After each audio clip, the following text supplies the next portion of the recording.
Assalamualaikum warahmatullahi wabarakatuh. Halo semuanya, saya Muhammad Setal Hakim Maulani dari kelas Jurnalistik 3D. Video ini saya buat sebagai bagian dari tugas mata kuliah Teori Komunikasi Massa yang diampu oleh Ibu Dr. Vita Faturrahmah, MSc, dan pada kesempatan kali ini saya akan membahas tentang teori propaganda dari Noam Chomsky, salah satu teori penting dalam kajian komunikasi.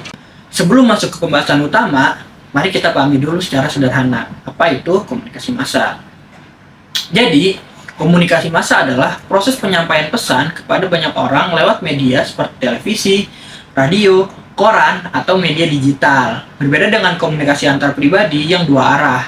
Komunikasi massa umumnya satu arah dari media ke masyarakat. Tujuannya bukan hanya memberi informasi, tapi juga membentuk opini dan mempengaruhi cara berpikir publik.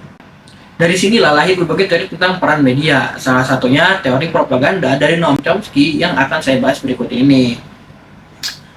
Noam Chomsky, seorang ahli linguistik dan intelektual asal Amerika Serikat, melihat bahwa media di negara demokrasi tidak sepenuhnya bebas. Bersama rekannya Edward Eisenman, ia menulis buku berjudul Manufacturing Consent, The Political Economy of the Mass Media pada tahun 1988. Dalam buku ini, Chomsky mengkritik bagaimana media massa yang seharusnya menjadi pengawas kekuasaan justru sering berperan sebagai alat kepentingan politik dan ekonomi. Media membentuk cara berpikir masyarakat, sehingga secara tidak sadar publik menerima ideologi, kebijakan, atau nilai yang diinginkan oleh kelompok elit. Inilah yang disebut Chomsky sebagai bentuk propaganda modern. Propaganda yang tidak memaksa, tetapi halus dan sistematis melalui media. Chomsky menyebutkan bahwa media modern berfungsi sebagai sistem propaganda terselubung. Untuk menjelaskan bagaimana itu terjadi, ia memperkenalkan propaganda model yang terdiri dari 5 filter utama, yaitu yang pertama, ada kepemilikan media atau ownership.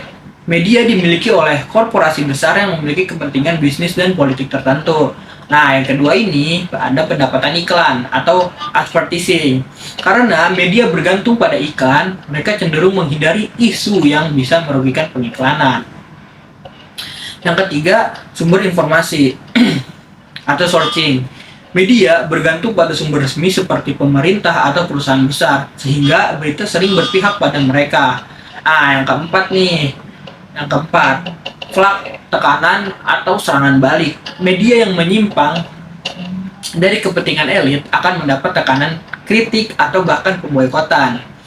Yang kelima ini atau yang terakhir yaitu ideologi dominan. Misalnya pada masa Chomsky adalah anti-komunisme, tapi di masa sekarang bisa berupa ideologi pasar bebas, nasionalisme, atau bentuk lain yang digunakan untuk membingkai isu. Melalui kelima filter ini, informasi yang sampai ke publik telah disaring dan dibingkai sedemikian rupa agar sejalan dengan kepentingan tertentu. Nah, awalnya konsep propaganda digunakan secara terang-terangan pada masa perang untuk mempengaruhi opini publik. Namun, Chomsky mengembangkan gagasan ini ke konteks masyarakat demokratis modern, di mana kontrol opini tidak lagi dilakukan lewat paksaan, tetapi melalui struktur ekonomi media dan kepemilikan korporasi. Teori ini berkembang dari tradisi teori kritis yang juga dipengaruhi oleh pemikiran mazhab Frankfurt tentang budaya masa ideologi kapitalis. Namun, Chomsky menekankan aspek ekonomi politik media, bagaimana kekuasaan dan uang mempengaruhi produksi berita dan kesadaran publik. Nah, itulah sebabnya teori ini masih sangat relevan hingga saat ini atau hingga hari ini.